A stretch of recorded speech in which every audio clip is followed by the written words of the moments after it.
우리가 성경에 나오는 여러 가지 기도의 말씀을 함께 살펴보고 있습니다.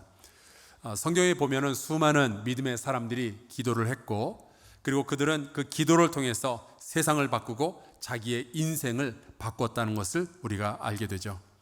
성경에 이런 이야기들이 왜 이렇게 많이 쓰여져 있을까요? 그것은 아무리 절망적인 상황이 찾아올지라도 하나님을 믿는 사람은 기도를 통해서 소망을 취할 수 있다는 이 사실을 하나님이 우리에게 알게 해 주시려고 성경에 이렇게나 많은 기도의 이야기를 써 놓으신 겁니다. 하나님은 우리가 기도에 대해서 알고 기도의 능력을 사용하기를 원하시는 우리의 아버지시죠. 우리가 기도하면은 하나님께서 들으시고 하나님께서 일하신다는 사실을 우리가 알기 원하셨기 때문에 성경에 보면은 이렇게 기도하는 사람들의 이야기가 많이 등장하고 있는 겁니다. 그러니까 사랑하는 성도 여러분, 믿음의 사람, 기도의 사람 되시기를 주의 이름으로 축원합니다. 자, 그러면 우리의 인생에 위기가 닥쳐왔을 때 우리는 어떻게 하면 될까요? 당황스럽고 두려운 일들이 우리의 삶에 다가오잖아요. 그때 어떻게 할까요? 누구에게나 위기의 순간은 언젠가는 찾아오게 되어 있는데 어떻게 하면 될까요? 그 위기를 대하는 방법은 사람마다 각각 다 다릅니다. 최근에 뉴스에 보니까 양천구에 너구리가 출몰을 한다는 소식이 들려왔어요. 여러분 들어보셨습니까? 제가 이 뉴스를 보고 생각했는데, 지난 봄에 제가 새벽 예배를 마치고 집으로 가는 길에 요 10단지 화단에서 강아지도 아닌데 고양이도 아닌데 이상하게 꾸물거리는 것을 제가 봤거든요. 지금 생각해보니까 그게 너구리예요. 아마도 음식을 찾기 위해서 쓰레기통을 뒤지다가 제가 발견을 했던 모양입니다. 근데 여러분, 너구리는 아무것도 아니에요. 제가 첫 목회를 하던 오클라호마에서는요, 종종 스컹크가 음식을 찾아서 주택가로 내려오는 일들이 있습니다. 사람들이 기겁을 하죠. 스컹크는요, 나타나면 함부로 쫓아낼 수도 없어요. 놀래켰다가 스컹크가 냄새를 뿜으면 집값이 떨어집니다. 집이 팔리지도 않아요. 이게 스컹크 냄새가 어떻게 맡으면은 더덕 냄새 같기도 하고, 또 어떻게 맡으면은 고무가 타는 냄새 같기도 한데 정말 지독하고요. 이게 한번 어딘가 뿌려지면은 지울 방법도 없습니다.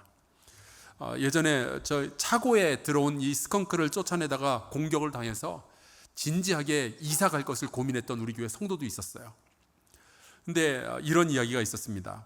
어떤 사람이 밖에 좀 일 보러 나갔다가 집에 들어오는데 보니까 집 문이 살짝 열려 있는 거예요. 혹시 도둑이 들었나 그래가지고 들여다봤는데 세상에 스컹크 한 마리가 부엌에 들어가 있는 겁니다. 이거야말로 일생일대의 위기죠. 이게 스컹크는 이렇게 깜짝 놀래키면은 이게 냄새를 뿜어대니까 그럼 끝장이다 싶어가지고 이게 워이워이 하면서 이렇게 쫓아낼 수도 없고, 그러다가 총으로 쏠 수도 없고, 이 위기를 어떻게 해결할까 하다가 묘안이 하나 생각이 난 거예요.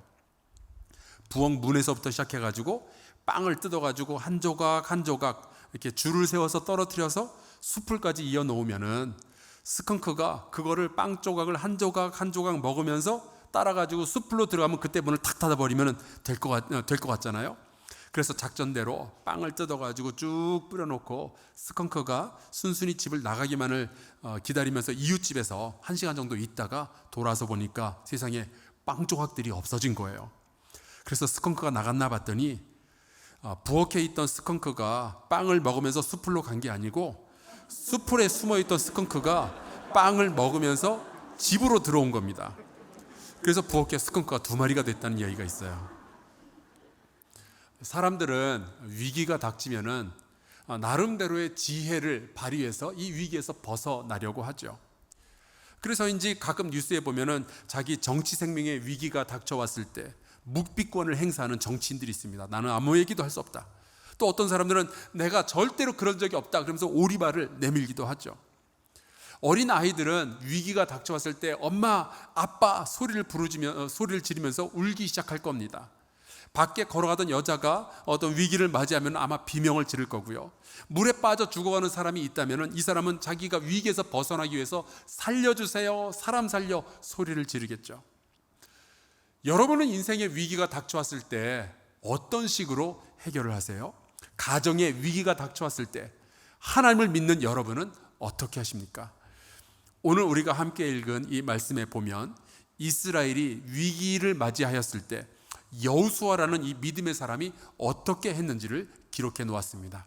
이 말씀을 더 잘 이해하기 위해서 잠시 지도를 보며 제가 배경 설명을 드리도록 할게요. 이스라엘 백성이 모세와 같이 애굽을 탈출하고 이제 40년 동안의 광야 생활을 다 마친 다음에 모세는 느보산에서 죽습니다. 그리고 이제 이스라엘 백성은 여호수아의 지도력 아래 함께 가나안 땅을 정복하기 위한 전쟁을 시작하는 거예요. 여호수아 6장에 보면은 이제 이스라엘 백성은 하나님께서 알려주신 방법대로 여리고성을 함락하게 되죠. 그리고 여호수아 7장에 가서 보면은 근데 이번에는 이스라엘 백성이 약간 교만해졌는지 하나님이 아무 말씀도 안 하셨는데 자기들끼리 작전을 세워가지고 아이성을 정복하려다가 패배하고 많은 사람들이 다치고 죽게 됩니다. 그때 이스라엘 백성이 회개하고 다시 하나님의 말씀대로 순종했을 때 이번에는 이제 아이성을 또 정복할 수가 있게 되는 겁니다. 그러는 동안에 발 없는 말이 천리를 간다고 애굽을 탈출해서 40년 동안 광야를 지나왔던 이 이스라엘 백성이 여리고성과 아이성을 정복하고 이제 그 다음 정복 상대를 찾고 있다라는 소문이 가나안에 이미 살고 있었던 여러 부족에게 소문이 퍼지게 된 거예요. 특별히 가나안 땅의 남서쪽에 있는 여러 가나안 족속들에게는 이게 굉장히 위기감을 불러일으키는 소식이었습니다. 그때 이들이 어떻게 했을까? 또 이 위기를 벗어나기 위해서 나름대로의 지혜를 짜내는데 여호수아서 9장 1절과 2절 말씀을 제가 읽겠습니다. 이 일 후에 요단 서쪽 산지와 평지와 레바논 앞 대해 연안에 있는 헷사람과 아모리 사람과 가나안 사람과 브리스 사람과 히윗 사람과 여부스 사람의 모든 왕들이 이 일을 듣고 모여서 일심으로 여호수아와 이스라엘에 맞서서 싸우려 하더라. 이스라엘 백성으로부터 위기감을 느꼈던 이 가나안 족속들이 모여서 싸우자라고 지혜를 짜낸 거예요. 어떻게 보면은 위기를 극복하는 가장 타당하고 합리적이고 지혜로운 그런 모습이죠. 그런데 그 가나안 족속들 가운데 기브온이라는 족속이 하나 있었습니다. 이 족속은 지혜라고 부르기는 좀 그렇고 꼼수를 써서 위기를 모면하려고 해요.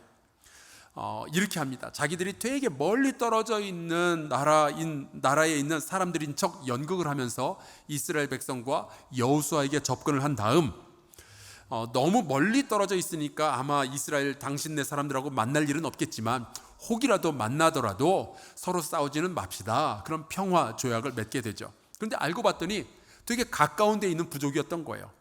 속임수를 썼으니까 괘씸하긴 하지만 약속은 약속인지라 이스라엘은 이제 평화를 지키기로 조약을 맺습니다. 그런데 얼마 후에 이 기브온 꼼수를 써서 평화를 유지하려고 했던 기브온 족속이 가나안 다른 족속들의 연합군을 배신하고 이스라엘 편에 섰다라는 소식을 다른 부족들이 듣게 된 거예요. 그래서 이 배신자 기브온을 향하여 복수하기로 합니다. 다만 이 기브온은 다른 족속들보다 좀 덩치가 큰 족속이었기에 예루살렘의 왕 아도니 세덱이 다른 네 왕들을 불러다가 회담을 하고 이번에 연합군을 만들어서 실제로 기브온 족속을 치기로 결정을 내리죠. 그 부분을 제가 읽어드리도록 하겠습니다. 여호수아서 10장 3절에서 5절입니다. 예루살렘 왕 아도니 세덱이 헤브론 왕 호함과 야르뭇 왕 비람과 라기스 왕 야비아와 에글론 왕 드빌에게 보내어 이르되 내게로 올라와 나를 도우라. 우리가 기브온을 치자.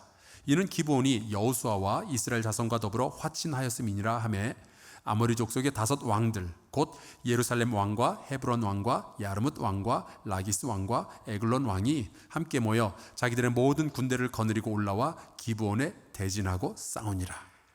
아마 여러분 가운데 눈치가 빠른 분들은 처음에는 가나안 족속들이라고 그러더니 갑자기 이름이 아모리 족속으로 바뀌었네 하는 것을 알아보셨을 거예요. 맞습니다. 근데 이걸 이렇게 보시는 게 좋을 것 같습니다. 가나안은 지역의 이름이고 아모리는 인종의 이름이다. 혹은 이렇게 보셔도 돼요. 가나안은 예를 들면 미국처럼 큰 땅이고 아모리는 미국 서부에 있는 캘리포니아 주처럼 약간 좀 작은 땅이다. 그렇게 보셔도 됩니다. 그러니까 아모리 족속의 5도시는 캘리포니아에 있는 샌디에고나 LA나 샌프란시스코 같은 그런 도시들인 거죠. 이 5도시에 있는 5왕이 연합군을 만들어서 전쟁을 일으키니까 기브온 족속이 이제 또 위기감을 느낀 거예요. 그리고 이스라엘에게 도움을 청해 오죠. 우리가 서로 친하게 지내기로, 서로 도와주기로 언약을 맺지 않았느냐? 그런데 이제 우리가 전쟁을 하게 되었으니 이스라엘이 와서 우리를 좀 지켜다오라고 부탁을 하죠. 그래서 여호수아가 이스라엘의 군대를 이끌고 기브온을 도와주러 가는데 하나님께서 이 이스라엘 백성에게 이렇게 말씀을 하십니다. 8절에 나오죠. 그들을, 연합군들을 두려워하지 말라. 내가 그들을 내 손에 넘겨주었으니 그들 중에서 한 사람도 너를 당할 자 없으리라 하신지라. 때로 우리가 살다 보면은 내가 이 일을 정말 할 수 있을까? 해야 되나? 그런 고민에 빠지는 경우가 있습니다. 내가 이 학교에 입학해도 될까? 내가 이 직장에 취직해도 될까? 내가 이 사업을 진행해도 될까? 내가 이 사람하고 결혼해도 될까? 여러분, 그럴 때 하나님께서 확증의 말씀을 주시면 너무 좋죠. 여러분 안 그래요? 고민스러운데 제가 미국에서 목회를 시작할 때 어느 교회를 가서 내가 섬겨야 될지 그것을 결정을 못해서 한동안 고민한 적이 있었습니다. 그때 제가 이렇게 기도를 했어요. 하나님, 제가 많은 교회에 제가 이력서를 보내겠습니다. 그런데 주님께서 여기야 라고 찍어주시면 제가 그곳에 가서 목회를 하도록 하겠습니다.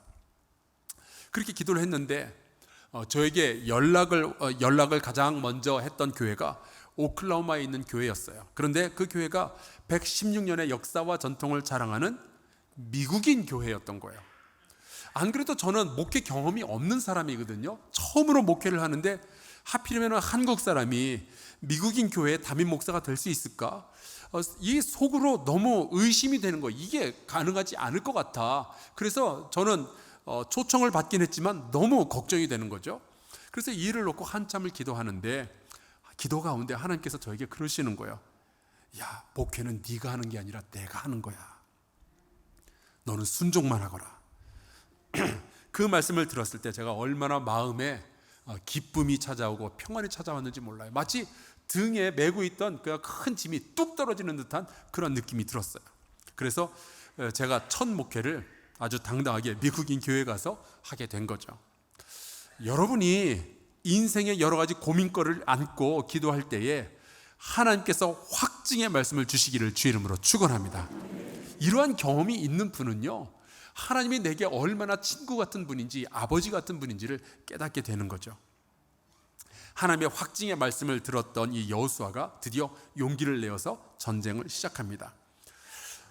그때 하나님께서 도와주시는데 심지어 하늘에서 큰 우박을 내려서 이 아모리 족속의 연합군이 거의 전멸하다시피 만들어 놓으셨어요.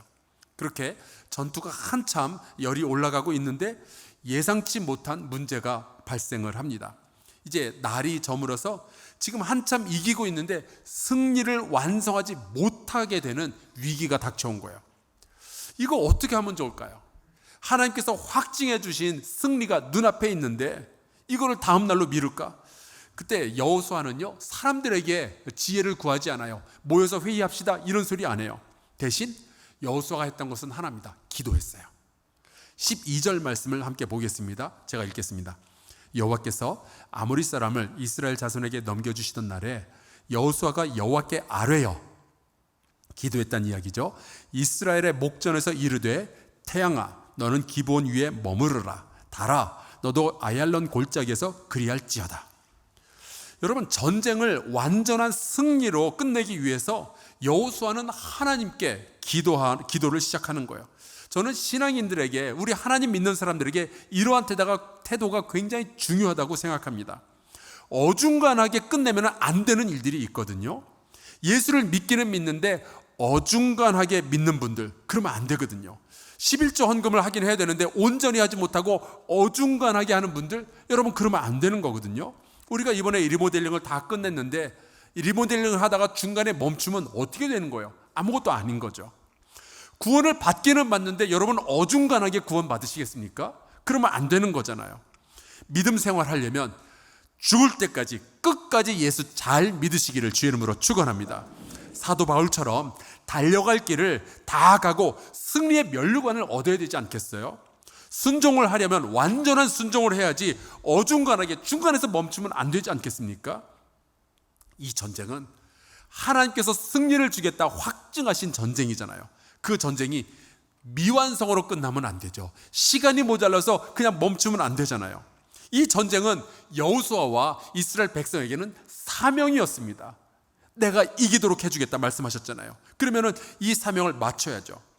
그래서 여호수아는요, 자기에게 주신 그 사명을 완수하기 위해서, 끝내야 하는 것을 끝내기 위해서 하나님께 기도를 하는 거예요.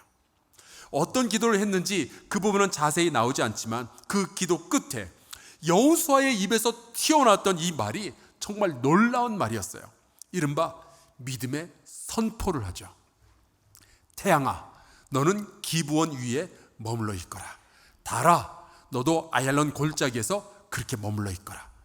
그랬더니 제가 성경의 수많은 기적의 이야기를 다 보았는데 그 중에서도 가장 기억에 남을 만한 기적이 바로 오늘 말씀에 등장합니다. 태양과 달이 제자리에 그냥 멈춰버린 거예요. 물리학적으로 어떻게 이런 일이 가능할 수 있을까? 저는 모르겠습니다. 하지만 창조주 하나님께서 하고자 하시면 그렇게 될 수 있다고 믿습니다. 일에 대해서 성경은 이러한 시각을 가지고 기록해 놓았어요. 여호와께서 사람의 목소리를 들으신 이 같은 날은 전에도 없었고 후에도 없었나니 이는 여호와께서 이스라엘을 위하여 싸우셨음이니라. 여러분이 기도할 때 하나님께서 여러분을 위해서 대신 싸우신다는 이 사실을 믿으시기를 주의 이름으로 축원합니다. 여러분의 인생 가운데도 강력한 기도와 믿음의 선포를 통하여서 전무후무한 하나님의 역사를 경험하게 되기를 주의 이름으로 축원합니다. 이러한 간증이 여러분의 삶 가운데 있어야 되지 않겠어요? 여호수아가 기도하고 선포했더니 하나님께서 싸우셨대요. 여러분, 그것이 하나님의 자녀의 권세인 줄을 믿으시기를 바랍니다. 여러분은 권세를 가지신 분들이에요. 우리가 기도하면 하나님께서 들으시고 하나님께서는 기도하는 자를 위하여 싸우신다고 여기에 이렇게 말씀이 기록되어져 있잖아요. 그래서인지 이러한 기도와 믿음의 선포는요, 성경에 여러 군데 기록되어 있습니다. 야고보서 5장 17절 18절에 보면은 엘리야 선지자가 이렇게 기도했다라고 말씀하고 있어요. 제가 읽어볼게요. 엘리야는 우리와 성정이 같은 사람이로되 그가 비가 오지 않기를 간절히 기도한즉 3년 6개월 동안 땅에 비가 오지 아니하고 다시 기도하니 하늘이 비를 주고 땅이 열매를 맺었느니라. 여러분, 엘리야 선지자는요, 초인이 아니었어요. 슈퍼맨이 아니었어요. 우리랑은 뭐 차원이 다른 능력을 가진 그런 사람이 아니라 우리와 성정이 같은 사람이었습니다. 그런데 그가 간절히 기도했더니 자연 환경이 바뀐 거예요. 기후가 달라지는 거예요. 그 말은 그의 기도를 하나님이 들으시고 하나님이 세상을 변화시켜 주셨다는 거죠. 사도행전 3장을 가서 볼까요? 베드로와 요한이 기도하러 성전에 올라가다가 성전 문에서 구걸하는 사람이 있어서 그에게 선포했던 말이 있습니다. 제가 읽어볼게요. 베드로가 이르되 은과 금은 내게 없거니와 내게 있는 이것을 내게 주노니 나사렛 예수 그리스도의 이름으로 일어나 걸으라 하고 오른손을 잡아 일으키니 발과 발목이 곧 힘을 얻고 뛰어서서 걸으며 그들과 함께 성전으로 들어가면서 걷기도 하고 뛰기도 하며 하나님을 찬송하였다. 여러분, 베드로가 우리랑 너무나도 다른 사람이니까 이런 능력이 발휘된 것이 아닙니다. 그에게는 우리도 가지고 있는 하나가 있었는데 바로 예수 그리스도의 이름이었어요. 믿음으로 기도하고 예수의 이름으로 선포하니까 이런 일들이 벌어지는 거죠. 여러분, 우리는 그 권세를 가지고 살아가는 사람들이에요. 이 권세를 발휘하시기를 주의 이름으로 축원합니다. 사도행전 14장을 보면 사도 바울도 믿음 가운데 이러한 선포를 해요. 루스드라에 발을 쓰지 못하는 한 사람이 앉아 있는데 나면서 걷지 못하게 되어 걸어본 적이 없는 자라. 바울이 말하는 것을 듣거늘 바울이 주목하여 구원받을 만한 믿음이 그에게 있는 것을 보고 큰 소리로 이르되 내 발로 바로 일어서라 하니 그 사람이 일어나 걷는지라. 여러분, 이것도 바울의 능력이 아니에요. 바울이 슈퍼맨이어서 이런 일들이 일어나는 것이 아니죠. 구원받을 만한 믿음이 그 사람에게 있는 것을 봤어요. 그리고 선포를 했더니 기적이 벌어진 겁니다. 여러분, 저는 이러한 말씀들이 성경에 많이 기록되어 있는 것을 보면서 이런 상상을 해요. 여러분의 자녀가 너무 공부 못하면요, 붙잡고 선포해 주세요. 너는 하나님의 영광이 될지어다. 너에겐 지혜가 충만할지어다. 남편이 예수 잘 안 믿으면요, 잘 때 선포해 주세요. 너는 하나님의 백성이 될지어다. 다음 주부터 나랑 교회 같이 다닐지어다. 여러분, 우리가 믿음으로 기도하고 선포하면 언젠가는 미얀마의 평화가 선포될 줄로 믿습니다. 예수님의 제자들이 쫓아내지 못했던 귀신을 예수님께서 쫓아내신 후에 제자들이 와서 물어보죠. 왜 우리는 그렇게 못했습니까? 그때 예수님께서는 믿음의 기도 그리고 믿음의 선포에 대해서 이렇게 가르쳐 주셨습니다. 진실로 너에게 이르노니 만일 너에게 믿음이 겨자씨 한 알만큼만 있어도 이 산을 명하여 여기서 저기로 옮겨지라 하면 옮겨질 것이요 또 너희가 못할 것이 없으리라. 저는 이 성경의 말씀들을 읽으면서 종합하면서 깨닫는 것이 있습니다. 기도하는 사람은 세상을 바꿀 수가 있고요, 인생을 바꿀 능력이 있다는 사실입니다. 믿음의 선포는 불가능한 것을 가능함으로 바꿀 수 있는 거죠. 왜냐하면 우리가 기도할 때 하나님께서 일하시는 거거든요. 그러면 얼마만큼의 믿음이 필요할까요? 얼마만큼의 믿음인가요? 겨자씨 한 알만큼의 믿음만 있어도 우리는 세상을 바꿀 수가 있고 우리 인생을 바꿀 수가 있는 거예요. 여호수아는 어떻게 해서 이 정도의 믿음을 가질 수가 있게 되었을까요? 어떻게 해서 여호수아는 이런 믿음의 선포를 하고 하나님의 자녀된 권세를 이렇게 마음껏 발휘할 수가 있었을까요? 여호수아의 기도를 보면요, 그 위기의 순간이 닥쳐왔을 때 누구 찾아가서 물어보거나 그러지 않아요. 그냥 위기가 오자마자 바로 기도를 하죠. 그리고 바로 선포를 합니다. 저는 이 말씀을 보면서 여호수아가 참 잘 훈련된 사람이라는 것을 깨닫게 되었어요. 출애굽기 33장 11절에 보면은 이런 말씀이 있습니다. 사람이 자기의 친구와 이야기함 같이 여호와께서는 모세와 대면하여 말씀하시며 모세는 진으로 돌아오나 눈의 아들 젊은 수종자 여호수아는 회막을 떠나지 아니하니라. 여호수아는요, 위대한 영적 스승, 영적 멘토 모세로부터 기도에 대해서, 신앙에 대해서, 하나님에 대해서 배웠던 사람입니다. 그런데 놀랍게도 이 여호수아는요, 모세가 회막을 떠난 후에도 그 자리에 계속 남아있던 사람이에요. 회막을 떠나지 않았어요. 회막은 하나님과 사람이 만나는 곳인데 여호수아는 늘 그 자리에 있었습니다. 그래서 그 회막에서 여호수아는 무엇을 했을까요? 하나님의 임재에 대해서 배웠겠죠. 기도에 대해서 배웠겠죠. 하나님에 대해서 묵상을 했겠죠. 사랑하는 성도 여러분, 그래서 여호수아는 인생의 위기가 닥쳐올 때마다, 나라가 어려질 때마다 하나님 앞에 부르짖고 기도하는 사람이 된 거예요. 여호수아는 전쟁의 순간에서 단 한순간의 멈칫거림도 없이 기도하고 선포한 그 배경에는 이러한 영적 훈련이 오랫동안 축적되어 있었던 겁니다. 저는 이 말씀을 읽으면서 이러한 결론을 내리게 되었어요. 하나님은 하나님의 백성이 믿음의 훈련을 받기를 원하시며 믿음의 기도로, 믿음의 선포로 이 세상을 바꾸는 것을 즐거워하신다는 사실이에요.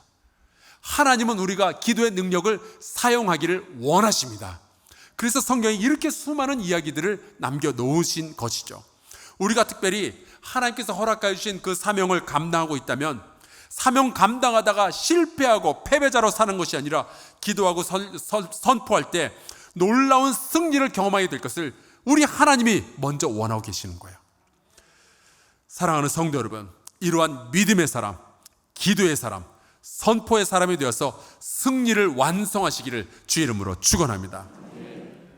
우리가 기도하고 선포할 때 하나님은 우리를 위해서 싸우시고 우리를 위해서 일해주실 거예요. 여기에 우리의 소망이 있습니다. 아무리 어려운 위기의 상황이 닥쳐올지라도 여러분 낙담하지 마시고 좌절하지 마시고 숨거나 도망치지 말고 기도하고 선포하시기를 주의 이름으로 축원합니다. 우리 함께 찬송가 351장 부르고 같이 기도합시다.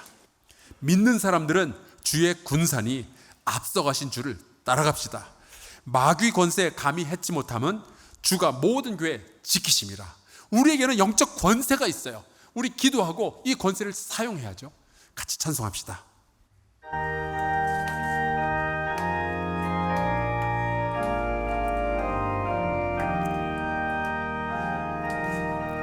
그래, 우리 박수하면서 같이 찬양합시다.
동성으로 기도할까요?